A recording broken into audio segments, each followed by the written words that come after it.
जीव हत्या पाप है, तो फिर श्री राम ने हिरण को क्यों मारा? विरोधियों का मत। कई लोग यह अनुमान लगाते हैं कि श्री राम एक क्षत्रिय होने के नाते मांस का सेवन करते थे, इसीलिए तो माता सीता ने उन्हें हिरण मार कर लाने के लिए कहा था। यदि वे मांसाहारी नहीं थे तो क्यों माता सीता ने हिरण की मांग की थी? कुछ लोग यह भी कहते हैं कि माता सीता ने हिरण के चमड़े की मांग की थी, क्योंकि वह उस चमड़े का आसन या वस्त्र बनाना चाहती थी। क्यों माता सीता ने हिरण के चमड़े की मांग की थी और राम भगवान उसे मारने भी चले गए, जबकि धर्म तो यह नहीं सिखाता। यदि ऐसा था तो श्री राम एक मांसाहारी थे। राम भक्तों का मत।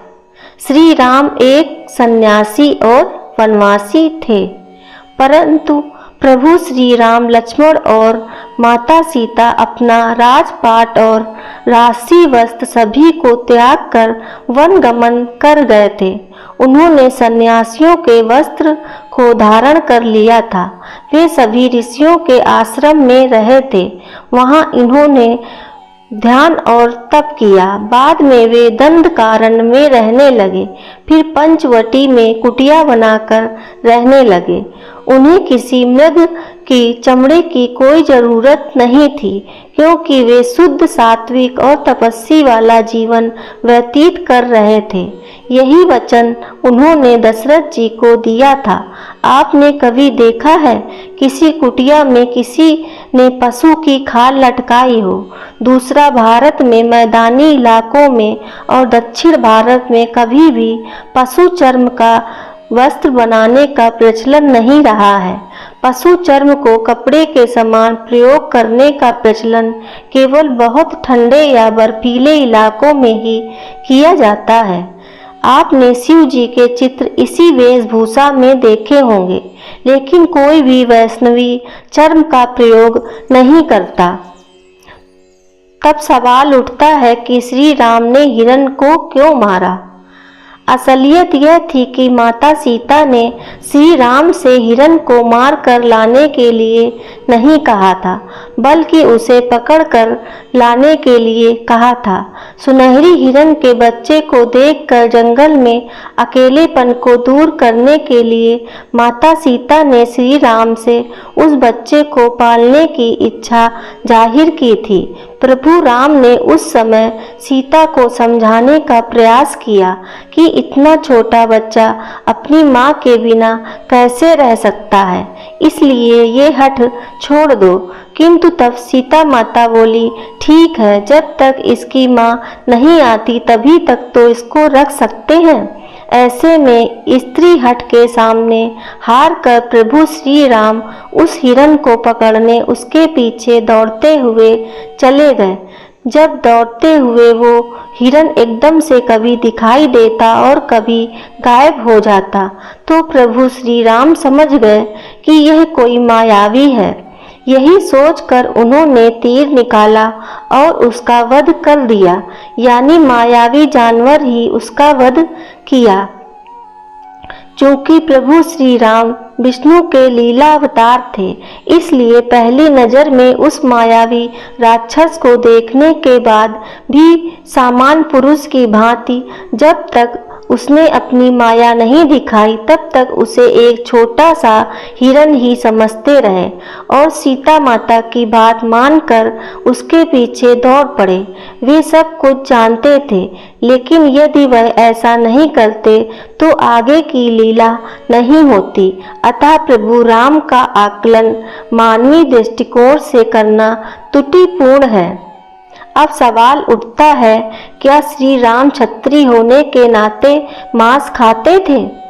तो ठीक है, यदि आप यह कहते हैं कि हिरण को इसलिए नहीं मारा था कि उसका चर्म निकालकर उसके वस्त्र या आसन बनाए जाएं, बल्कि इसलिए मारा था कि उसे खाया जाए, क्योंकि प्रभु श्री राम क्षत्रिय थे और वे मांस खाते थे। इसका जवाब है कि रामायण में कहीं भी प्रभु श्री राम के मांसाहार सेवन के बारे में नहीं लिखा है। हर जगह श्री राम, लक्ष्मण और माता सीता के द्वारा कंदमूल खाए जाने का जिक्र मिलता है। मर्यादा पुरुषोत्तम श्री राम ने वनवास पर जाते समय आहार विषयक प्रतिज्ञा की थी कि वे कभी मांस का सेवन नहीं करेंगे। इसका उल्लेख वाल्मीकि जी की रामायण में भी मिलता है। चतुर्दश ही वर्षाणि वत्स्यामि विजने वने मधुमूल फलय जीवन हित्या मुनिवद आमिषम, अर्थात मैं सौम्य वनों में एक ऋषि की भांति मांस का त्याग कर 14 वर्ष कंदमूल, फल और शहद पर व्यतीत करूंगा। उपरोक्त श्लोक से यह प्रतीत होता है कि प्रभु श्री राम मांस सेवन करते थे, लेकिन वन जाने से पूर्व उन्होंने प्रतिज्ञा ली कि मैं मांस का सेवन नहीं करूंगा। हालांकि ऐसा नहीं कि वे पहले मांस खाते थे फिर उन्होंने वन जाने से पूर्व प्रतिज्ञा ली। हम यहाँ स्पष्ट करना चाहते हैं कि ऐसा उन्होंने क्यों कहा। वे मांस का सेवन नहीं करते थे, लेकिन ऐसा उन्होंने इसलिए कहा कि क्योंकि उस काल में युद्ध के लिए जाने पर प्रदेश में, जंगल में, मरुस्थल या कठिन प्रदेशों में जाने पर अक्सर लोगों को उनके मन का भोजन नहीं मिलता है, लेकिन मांस सभी जगह उपलब्ध हो जाता है। दूसरा, शत्रु से संधि करने पर, विपत्ति पड़ने पर या विपत्ति काल में मांसाहार करना पड़ता है। ऐसे में सैनिकों और सन्यासियों को यह सीख कर रखना पड़ता है कि विपत्ति काल में मांस का सेवन किया जा सकता है। लेकिन प्रभु श्री राम ने यह प्रतिज्ञा ली थी कि चूंकि मैं जंगल में जा रहा हूँ, तथापि मैं किसी भी स्थिति में मांस का सेवन नहीं करूँगा। दरअसल आपत्ति काल में स्थिति में व्यक्ति का धर्म बदल जाता है, इसीलिए यह प्रतिज्ञा ली गई थी। सुंदर कांड का संदर्भ। सुंदर कांड के अनुसार जब हनुमान अशोक वाटिका में देवी सीता को मिलते हैं तब राम जी की खुशहाली बताते हैं। वे कैसे हैं, किस तरह जीवन जी रहे हैं, उनका दिन क्रम क्या है, सबका वर्णन करते हैं। न मासम राघवो भुंडते न चापि मधु सेवते वन सुविहित नितम भक्त मंसराति पंचमम, अर्थात राम ने कभी मांस सेवन नहीं किया, ना ही उन्होंने मदिरा का पान किया है। हे देवी, वे हर दिन केवल संध्या समय में उनके लिए एकत्र किए गए कंद ग्रहण करते हैं। अयोध्या कांड का संदर्भ। इसके अलावा अयोध्या कांड में निम्नलिखित श्लोक निहित है, जिसका कथन भोजन का प्रबंध करने के पश्चात लक्ष्मण ने किया था।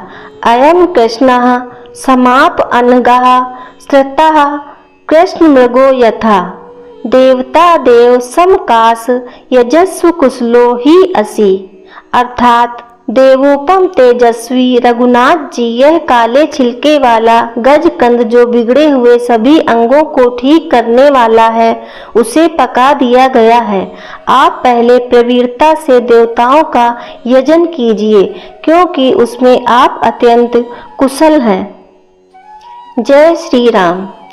दोस्तों, आपको ये जानकारी कैसी लगी कृपया कमेंट करके ज़रूर बताएं और आगे की ऐसी ही जानकारियों के लिए मेरे चैनल को सब्सक्राइब जरूर करें।